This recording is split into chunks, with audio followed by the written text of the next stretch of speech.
8:10 ആദ്യ 15 മിനിറ്റിൽ ആദ്യ സൂചനകൾ എത്തും എന്നായിരുന്നു പറഞ്ഞിരുന്നത്. അതിലേക്ക് കാര്യങ്ങൾ എത്തിക്കൊണ്ടിരിക്കുകയാണ്. എന്താണ് ഡൽഹിയുടെ മനസ്സിലുള്ളത്? ഡൽഹിയിൽ എന്താണ് സംഭവിക്കാൻ പോകുന്നത്?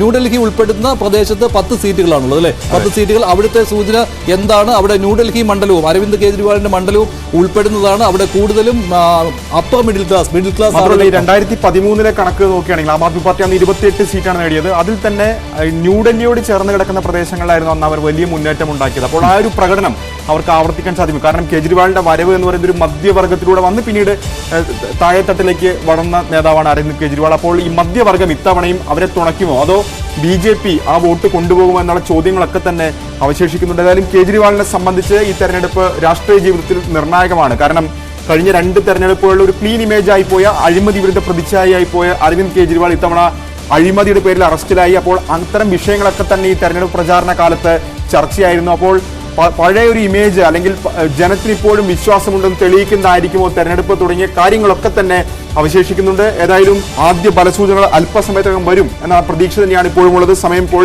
8:08. ഏതായാലും മേഖല തിരിച്ചുള്ള കണക്കുകൾ തന്നെ നമുക്ക് അറിയാൻ സാധിക്കുകയും ചെയ്യും. കൃത്യമായി ഒരു 10 മണി 10 കൂടി തന്നെ ഡൽഹി എങ്ങോട്ട് എന്ന കാര്യത്തിൽ തീർച്ചയായും നമുക്ക് പറയാനും സാധിക്കും. ആ നിലയിലേക്കാണ് കാര്യങ്ങൾ പോകുന്നത്. ഏതായാലും 8:09 ആവുന്നു.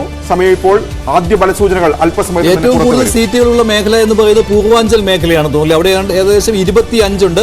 അതുപോലെ തന്നെ ഈ ന്യൂഡൽഹിയിലേക്ക് വരികയാണെങ്കിൽ അവിടെ 10 സീറ്റുകൾ. പിന്നെയുള്ളത് നോർത്ത് ഈസ്റ്റ് ഡൽഹിയാണ്.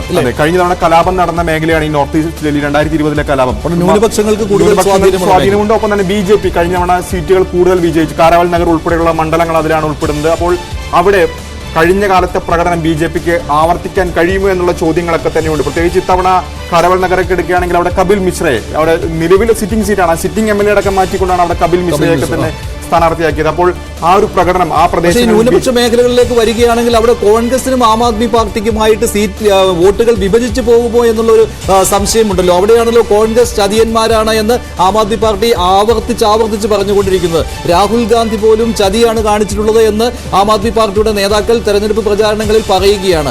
അതായത് ന്യൂനപക്ഷ വോട്ടുകൾ, പ്രത്യേകിച്ച് മുസ്ലിം ന്യൂനപക്ഷ വോട്ടുകൾ ആം ആദ്മി പാർട്ടിക്ക് കിട്ടേണ്ടത് അത് കോൺഗ്രസിലേക്കും ഷിഫ്റ്റ് ചെയ്ത് അങ്ങനെ അവിടെ BJP സ്ഥാനാർത്ഥി ജയിക്കുവാനുള്ള സാഹചര്യം കോൺഗ്രസ് ഉണ്ടാക്കിയെടുക്കുന്നു. B ടീമായിട്ട് BJPയുടെ പ്രവർത്തിക്കുന്നു എന്ന രീതിയിലുള്ള പ്രചാരണങ്ങൾ ആം ആദ്മി പാർട്ടി നടത്തുന്നുണ്ട്. അത് ശരിയുമാണല്ലോ അല്ലെ? കാരണം ഒരു വോട്ട് കട്ടിംഗ് ഫാക്ടറായിട്ട് കോൺഗ്രസ് മാറുമോ എന്നുള്ളതാണ്. കാരണം കോൺഗ്രസിന് അവിടെ ആം ആദ്മി പാർട്ടി ജയിച്ചാൽ വീണ്ടും ഒരു പ്രശ്നമാകും. കോൺഗ്രസ് വീണ്ടും താഴേക്ക് പോകും. കോൺഗ്രസ് ഡൽഹിയിൽ നിന്ന് വൈപ്പ് ഔട്ട് ആകുന്ന ഒരു സാഹചര്യം ഉണ്ടാകും. അത് കോൺഗ്രസ് ഒട്ടും ആഗ്രഹിക്കുന്നുണ്ടാവില്ലല്ലോ. രാഹുൽ ഗാന്ധിയുടെ ഇത്തവണത്തെ ഒരു പ്രചാരണ രീതി നോക്കിക്കഴിഞ്ഞാൽ അദ്ദേഹം ഒട്ടും കുറവ് വരുത്തിയിട്ടില്ല. BJP ആക്രമിച്ച കൂടുതൽ രാഹുൽ ഗാന്ധി ആക്രമിച്ചിട്ടുള്ളത് അരവിന്ദ് കെജ്രിവാളിനെയും ആം ആദ്മി പാർട്ടിയുമാണ്. മാത്രമല്ല ഇപ്പോൾ നമ്മൾ ന്യൂനപക്ഷ വോട്ടുകളുടെ കാര്യം പറഞ്ഞു. ന്യൂനപക്ഷ വോട്ടുകളുടെ കാര്യം പറയുമ്പോൾ രാഹുൽ ഗാന്ധി പ്രചാരണം തുടങ്ങിയത് സീലംപൂരിൽ നിന്നാണ്. ഡൽഹിയിലെ ഏറ്റവും ന്യൂനപക്ഷങ്ങൾക്ക് നിർണായക സ്വാധീനമുള്ള മണ്ഡലമാണ്. ഏതാണ്ട് 50% ആ മണ്ഡലത്തിന്റെ ന്യൂനപക്ഷ പോപ്പുലേഷൻ എന്ന് പറയുന്നത്. അപ്പോൾ ഒരു തരത്തിലും ആം ആദ്മി പാർട്ടിയുമായി വിട്ടുവീഴ്ചയില്ല. കാരണം കോൺഗ്രസിനെ അവിടെ ഇല്ലാതായതിന്റെ പ്രധാനപ്പെട്ട കാരണം ആം ആദ്മി പാർട്ടി എന്നൊരു ഫോഴ്സ് അവിടെ വന്നുകൊണ്ടാണ്. അവരുടെ പരമ്പരാഗത വോട്ടുകളാണ് ആം ആദ്മി പാർട്ടിയിലേക്ക് പോയത്. ഒരുപക്ഷെ ആം ആദ്മി പാർട്ടിക്ക് കഴിഞ്ഞ 2 തവണയും വോട്ട് ചെയ്ത ആളുകളൊന്നും ആം ആദ്മി പാർട്ടിക്കാരായിരിക്കണമെന്നില്ല. അവർ പിന്നീട് ലോക്സഭാ തെരഞ്ഞെടുപ്പ് വരുമ്പോഴേക്കും BJPക്ക് വോട്ട് ചെയ്യുന്ന ആളുകളാണ്. അതാണ് ഡൽഹിയുടെ ഒരു പ്രത്യേകത എന്ന് പറയുന്നത്. BJPക്ക് ലോക്സഭയിലേക്ക് വോട്ട് ചെയ്യുമ്പോൾ നിയമസഭയിലേക്ക് ആം ആദ്മി പാർട്ടി